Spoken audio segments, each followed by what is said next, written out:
Është përkujtuar 8 dhjetori, dita e rinisë që shënon 35 vite nga protestat studentore të vitit 1990. Lëvizja paqësore që i dha fund regjimit komunist dhe hapi rrugën drejt demokracisë. Kjo datë është shpallur festë kombëtare që për vitin 2009 me vendim të kuvendit në nderim të studentëve të dhjetorit të vitit 90 dhe gjithë rinisë që u bë zëri kryesor i ndryshimit historik. Presidenti Bajram Begaj ka kujtuar sakrificën dhe guximin e këtyre të rinjve. Në një postim në rrjetet sociale, presidenti shprehet se çdo hap që ndjekim në rrugën europiane nderon sakrificën e tyre. Guximi dhe lëvizja rinore e dhjetorit të vitit 90 i hapën rrugën Shqipërisë europiane. Çdo hap që hedhim në këtë rrugtim nderon guximin rinor që rrëzoi perden e hekur që ndante Shqipërinë nga Europa, shkruan Begaj. Për 8 dhjetorin, ministra e jashtme Elisa Splopali ka reaguar duke kujtuar lëvizjen studentore të vitit 90. Ministra shprehet se sot ecim më të sigurt drejt Bashkimit Evropian, ku të rinjt duhet të jenë kontribues për Shqipërinë demokratike me drejtësi dhe mundësi për të gjithë.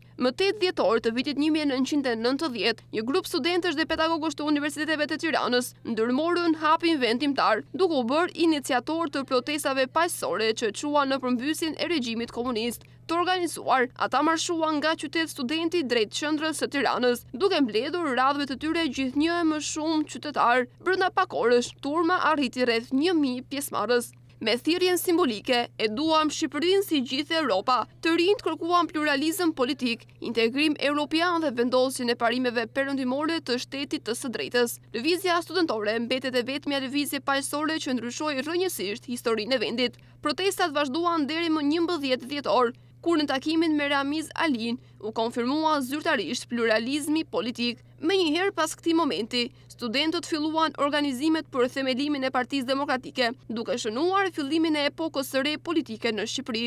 Lëvizjet dhe protesta studentore vijuan edhe në muajin e parë të vitit 1991, duke kulmuar më 20 shkurt të atij viti, kur student, pedagog dhe qytetar u mblodhën në sheshin Skënderbej duke rrëzuar përfundimisht simbolet e diktaturës. Sot, 8 dhjetori mbetet një ditë reflektimi për sakrificën, guximin dhe vendosmërinë e rinisë shqiptare, e cila me veprimet e saj paqësore ndryshoi përgjithmonë historinë e vendit.